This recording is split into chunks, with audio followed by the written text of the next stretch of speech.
Softypapa here from the Softypapa store, and have I got a treasure to show you here. It's a little hard to show it like this. Let me put it down and change cameras. All right, I had to get some notes here, so I'll read my notes as I talk about this. So these are koma, which are basically spinning tops in Japan. In particular, these are fighting spinning tops. Now, I've seen lots of koma in the past. Here, let me show you one. Let me go inside and get one.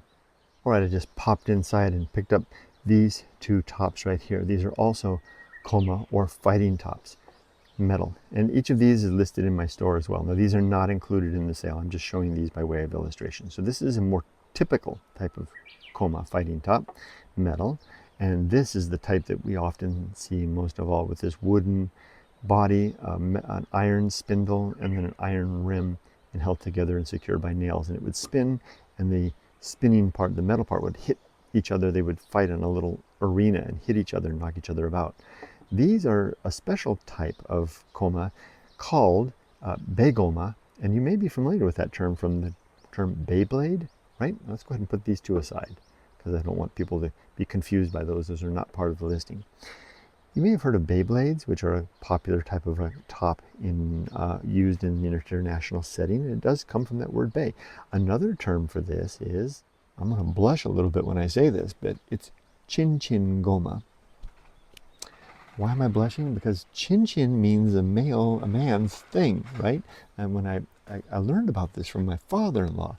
He's 90 years old, and I brought these, we had lunch together, and I brought these to show him, and I asked him what they're called in Japanese, and he said, chin-chin-goma. And I was like, what? And he said, the reason that they're called that is because of the sound that they make when these items collide. Listen. Let me hold it out close to the microphone. That's kind of a sound, a chin, chin, chin, chin. And indeed, yesterday my wife brought up a video on YouTube, and you can find it if you search for it, showing children, boys playing with these, and they would bang into each other. The idea is that, let's say 3 little boys would have their little tops. You know how it works, it's fighting tops, and they would wind them up with a cord. I don't have the cord, so these are not included, and there's no cords included, just these like this. Wind them up, and then they would throw them into the little arena, and then they would come around and bang, bang, and the arena kind of curves down, so it draws the tops to the bottom, and they would hit each other and knock out of the arena. And whichever was left, it's kind of like a sumo wrestler. Whoever was left would be the winner. That's how the game is played. And so now there's more to the story than that. There's this Japanese writing here, and I'll try to position these in a way that can be read. These are the last names, the kanji for the last name of 3 famous, let me take this, go hands-free here. These are for 3 famous Japanese baseball players. They are, and I don't remember which is which, but let me turn this page back. I took down some notes yesterday. There it is. One of them is for Nagashima, who was born in 1936. Another is for Kaneda, born in 1933. And another is for Oh, born in 1940.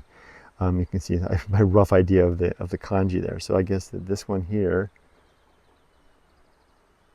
is for Nagashima-san. This one here is for Kaneda-san. And then this would be O. Now, these were famous baseball players, so I guess you would say that they were probably at their prime in the mid-Showa period, right?